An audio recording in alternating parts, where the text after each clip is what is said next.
김종대 의원입니다. 오늘 상임위를 하다 보니까 너무나 많은 사실관계에 오해와 혼선이 있어서 참 안타깝다는 말씀드리겠는데, 이게 용어도 정확하지 못하고 좀 뭔가 좀 팩트에 기반해서 명확하게 우리가 좀 알아야 될 것들이 참 많습니다. 장관님, 그 B1B 폭격기가 핵폭격기인가요? 핵을 탑재할 수 있는 폭격이죠. 2011년에 예. 핵 모듈이 B1B 폭격기에서 제거됐어요. 왜 그러느냐? 과거 미소 간의 전략 핵무기 감축 협정이라고 스타트 협정이라고 들어보셨을 거예요.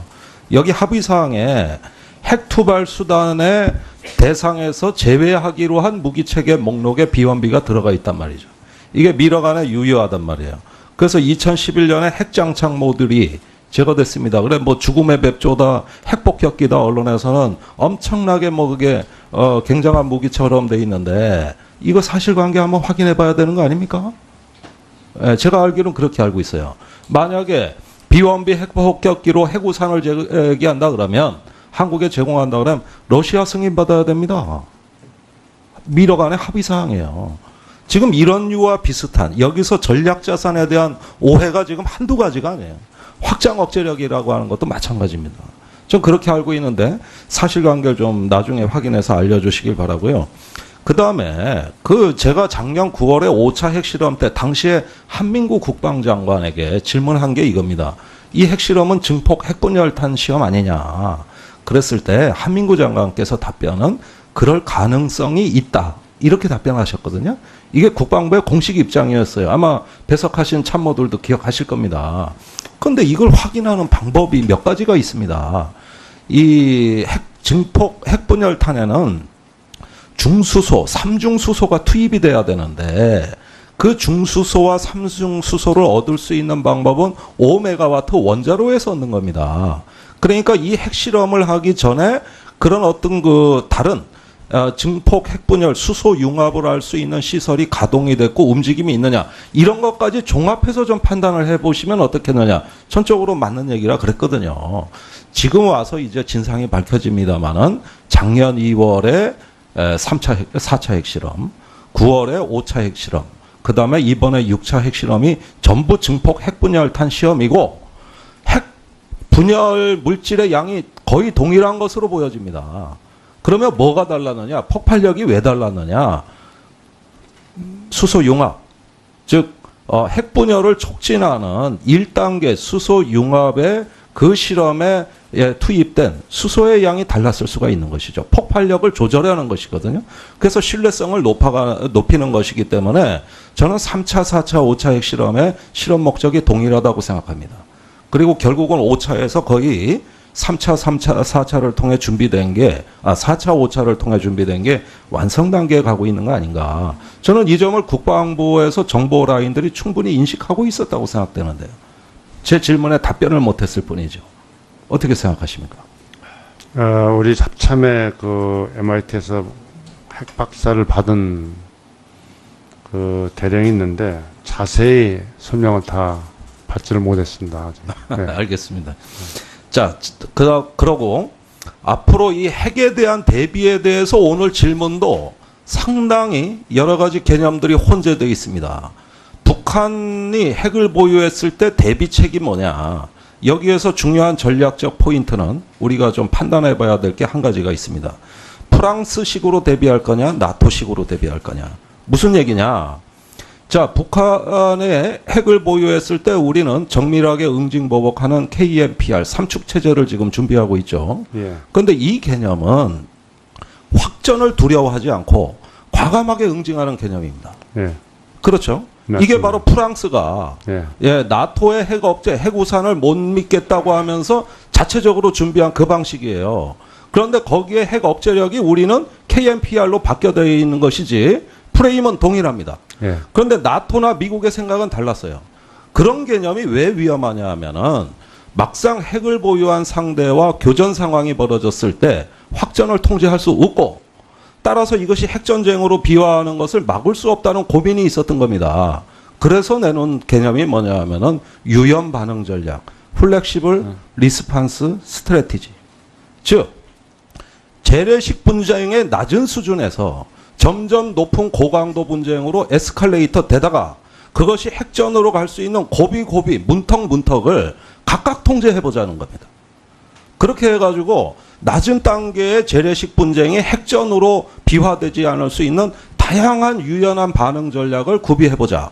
이거는 KNPR하고 정반대되는 개념이고, 이게 냉전 시대에 미국과 나토가 썼던 러시아와 그 밖에 핵 보유 적대국에 대한 기본적인 방어 개념이고 전략 개념이었습니다. 자, 그러면 우리가 가야 될 방향이 지금 킬체인만 얘기하는데 이건 무한 확전 전략이거든요. 그러면은 실제 북한이 핵을 보유했을 때 그 개념이 유효한가? 어떻게 핵전쟁의 그 동기를 제거하고 통제할 것인가? 이 문제가 남는 겁니다. 그래서 제가 생각하기에는 앞으로 합참의 작전 개념은 3축, 킬체인을 기본으로 한다 하더라도 그것은 프랑스식 전략이고 매우 극소수가 채택하고 있는 무한 확전 전략이기 때문에 유연 반응 전략도 따로 연구하셔야 된다. 그게 이제 핵시대를 대비하는 우리의 생존 전략이라고 저는 생각합니다. 이런 전략을 연구하지 않으면 앞으로 핵시대에 우리의 생존을 도모할 수 없다는 게 제 판단이에요. 그러면 NLL에 저 남북 함정들이 교전 사태가 일어나는데 핵전쟁 할 겁니까? 전략 폭격기로 때려 부술 겁니까?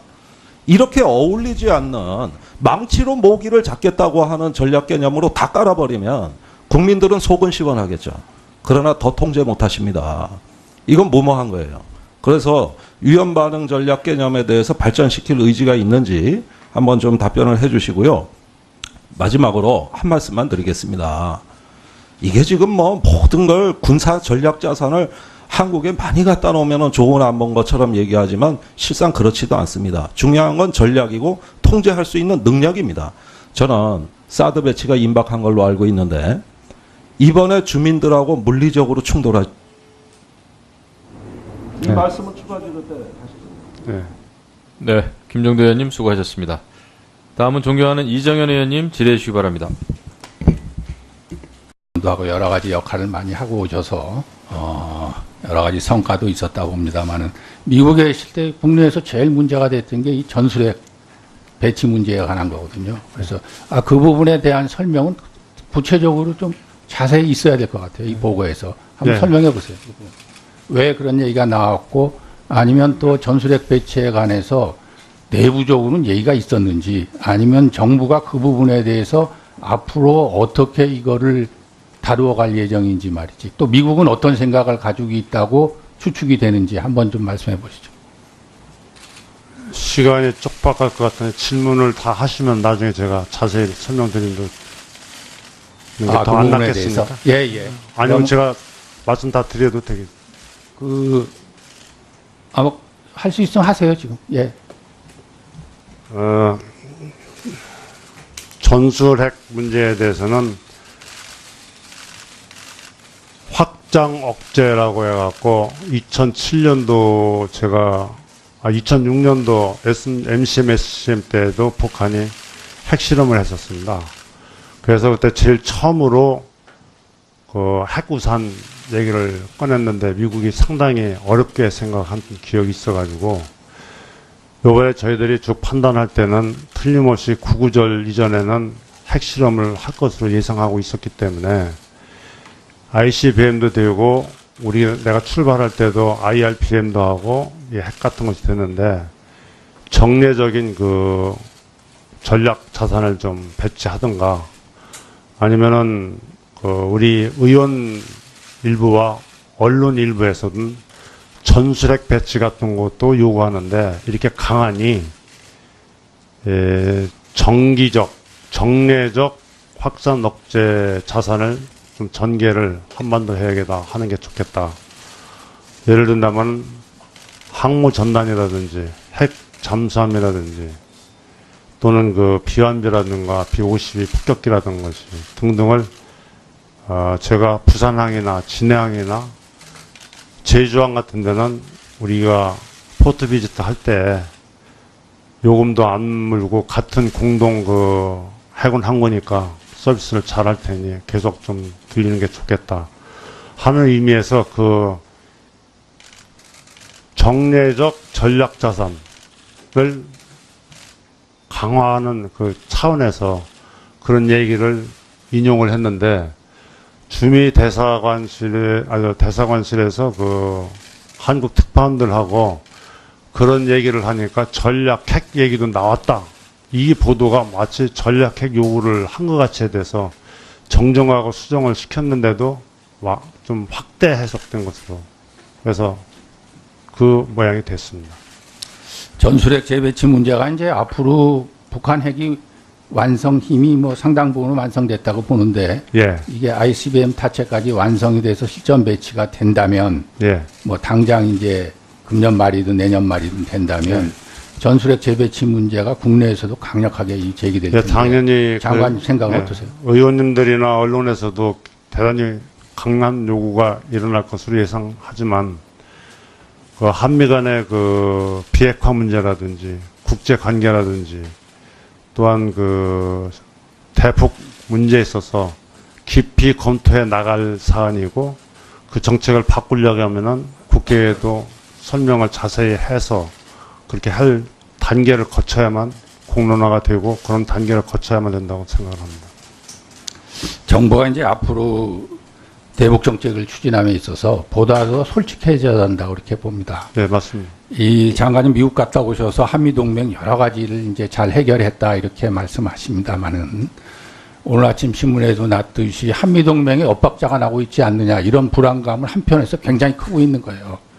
그래서 과거에는 질문에서 한미동맹에 무슨 이견이 있느냐 이렇게 물으면 없습니다 말이야. 청와대에서도 발표했죠. 없는 걸로 말이지.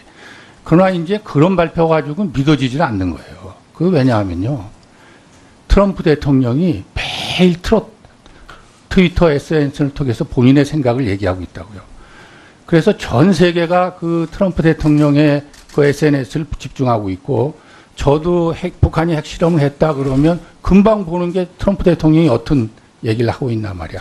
근데 솔직하고 얘기하고 있는데 8월 30일자에는 이제 물론 미국 얘기를 했지만은 대화는 해답이 아니다 이런 얘기를 했어요. 그거는 이제 한국을 겨냥해서 한 얘기만은 아니고 미국도 과거에 그랬다는 걸 얘기하는데 그 핵실험 후에 트럼프 대통령이 5가지의 트위터에 글을 남겼습니다. 근데 마지막은 이제 물론 미국이 지금 상당히 경제 제재를 강화할 말이지. 북한과 사업을 하는 어떤 나라와도 거래를 중단할 것을 고려하고 있다. 이렇게 굉장한 그 경제 제재를 가할 것처럼 이렇게 얘기가 나와 있고요. 근데 그 전에 나온 얘기가 보면은 분명히 우리 한국을 겨냥해서 이게 대화의 어떤 이 작용하지 않을 것이라는 얘기를 하고 있어요. 그러면 우리 국방부 장관께서 가서 쭉 여러 전문가들하고도 다 만나고 왔으면 우리가 대화가 어떤 거고 말이죠. 우리의 대화는 왜 필요한 거고 말이죠. 실제로 대화의 필요성은 미국 내에서도 주장하는 사람들이 있거든요. 네, 맞습니다. 특히 민주당 내 CSIS가 들어가서 예. 보면 대화를 반드시 해야 된다 이런 얘기를 하고 있어요. 예. 그러면 당연히 갔다 왔으면 우리의 입장 말이지. 우리는 왜 대화를 아직도 생각하고 있고 우리의 대화의 목적은 뭐고 이것은 왜 이 국제사회의 제재 국면에서 배치되지 않는다는 설명이 충분히 되면 그런 게 실릴 리가 없죠. 근데 그렇게 하고 와서도 그런 어떤 트위터가 나오면 전 세계가 보는 거란 말이죠, 그거를. 그러니까, 이게 한미의 관계에 이게 정상 간에도 무슨 의견이 있고 다른 엇박자가 있는 거 아니냐 말이야.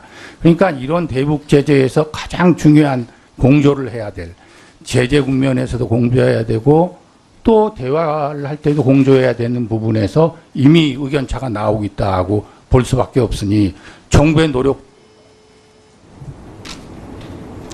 네, 그 대화면에 대해서 말씀을 드리겠습니다. CSIS 그 연구원 또 그 전략연구 소장하고도 4명 그 핵심 그 박사들하고 제가 모임을 가졌습니다. 거기에는 빅터 차라고 한국 대사로 온다는 사람도 그 자리에 있었습니다. 그래서 맥마스터 안보보좌관하고도 대화 얘기가 나왔습니다. 한국은 2차 대전이 끝난 다음에 미국과의 동맹관계에서 최빈국에서 경제발전을 금년이나 내년에 3만 불 올라가서 선진국 반열에 들고 민주주의가 이만큼 발달한 나라는 미국의 동맹가치로서 최상과 최선의 모범적 사례이다. 그런 얘기를 하면서 우리가 대화한다는 것은 역사적으로 공유를 하는 면이 많다. 북한은 통일을 앞둔 그런 같은 민족이고 만주나 시베리아로 더 나가서 자유민주주의 이념을 전파하고 하는 데에는 궁극적으로 지금 안 된다 하더라도 평화통일이라든가 자유민주주의의 이념을 전파시키는 것은 그런 차원에서 먼 장면을 내다보고 끊임없이 대화는 해야 된다 하는 것을 얘기하니까 모든 그 공직자나 연구원들이 그 의견에는 다 동의를 했습니다. 그래서 그런 차원에서 저는 설득을 시키니까 다 이해를 하고 동조를 받고 왔습니다. 그러나 과감하게 응징하는 개념입니다. 예, 그렇죠. 맞습니다. 이게 바로 프랑스가 예, 나토의 핵 억제, 핵 우산을 못 믿겠다고 하면서 자체적으로 준비한 그 방식이에요. 그런데 거기에 핵 억제력이 우리는 KNPR로 바뀌어져 있는 것이지 프레임은 동일합니다. 예, 그런데 나토나 미국의 생각은 달랐어요. 그런 개념이 왜 위험하냐 하면은 막상 핵을 보유한 상대와 교전 상황이 벌어졌을 때 확전을 통제할 수 없고 따라서 이것이 핵전쟁으로 비화하는 것을 막을 수 없다는 고민이 있었던 겁니다. 그래서 내놓은 개념이 뭐냐 하면은 유연 반응 전략, 플렉시블 리스판스 스트래티지. 즉, 재래식 분쟁의 낮은 수준에서 점점 높은 고강도 분쟁으로 에스컬레이터 되다가 그것이 핵전으로 갈 수 있는 고비, 문턱을 각각 통제해보자는 겁니다. 그렇게 해가지고 낮은 단계의 재래식 분쟁이 핵전으로 비화되지 않을 수 있는 다양한 유연한 반응 전략을 구비해보자. 이거는 KNPR하고 돼 있는데 이거 사실관계 한번 확인해봐야 되는 거 아닙니까? 예, 제가 알기로는 그렇게 알고 있어요. 만약에 비원비 핵폭격기로 핵우산을 제기한다 그러면 한국에 제공한다 그러면 러시아 승인받아야 됩니다. 미러 간의 합의사항이에요. 지금 이런 류와 비슷한 여기서 전략자산에 대한 오해가 지금 한두 가지가 아니에요. 확장 억제력이라고 하는 것도 마찬가지입니다. 전 그렇게 알고 있는데 사실관계를 좀 나중에 확인해서 알려주시길 바라고요. 그 다음에 제가 작년 9월에 5차 핵실험 때 당시에 한민구 국방장관에게 질문한 게 이겁니다. 이 핵실험은 증폭 핵분열탄 시험 아니냐. 그랬을 때 한민구 장관께서 답변은 그럴 가능성이 있다. 이렇게 답변하셨거든요. 이게 국방부의 공식 입장이었어요. 아마 배석하신 참모들도 기억하실 겁니다. 그런데 이걸 확인하는 방법이 몇 가지가 있습니다. 이 증폭 핵분열탄에는 중수소, 삼중수소가 투입이 돼야 되는데 그 중수소와 삼중수소